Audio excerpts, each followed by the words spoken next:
I am Rob, the Famicom robot. For all of you who don't know what that is, I am the official mascot for the Nintendo Entertainment System. I will be your host today, as we delve deeply into the world of video game emulation. Okay. Video game emulators have become increasingly mainstream over the years, but for the sake of those who haven't heard of them, I will explain just what an emulator is.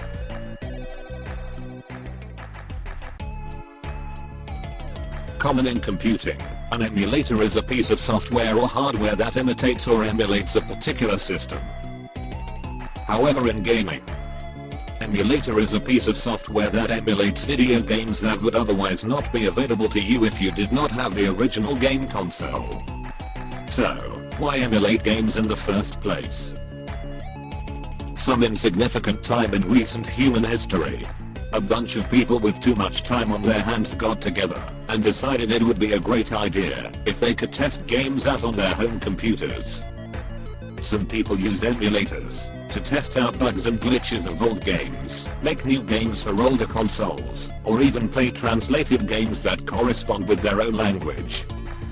Almost every emulator you run into will be freeware and will typically have its own website. The games for those emulators, however, are not free. Well, okay, I lied, they are free, but they aren't. In other words, you could easily download games for them. But if you don't actually own a physical copy of the game that you downloaded, it's considered piracy, which no one gives a crap about. So you may be wondering how an emulator works. Like I said before, emulators are a piece of software that runs games on your computer. The problem with this is you still need the games to play on it.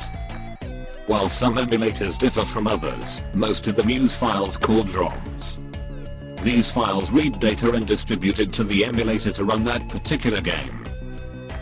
Most ROMs have extensions corresponding with the game console they run on. For example, the emulator Visual Boy Advance runs Game Boy Advance games with the extension GBA. Depending on the power of your computer, an emulator can be a really useful tool. You can fix bugs, create new games, and even change display settings to play your old console games in HD. One of my favorite features that some emulators have is that I can play with other gamers across the world with built-in online capabilities. Hope you liked my explanation on what an emulator is. Now it's time for you to turn your attention to the retarded monkey at the PowerPoint board. Catch you later.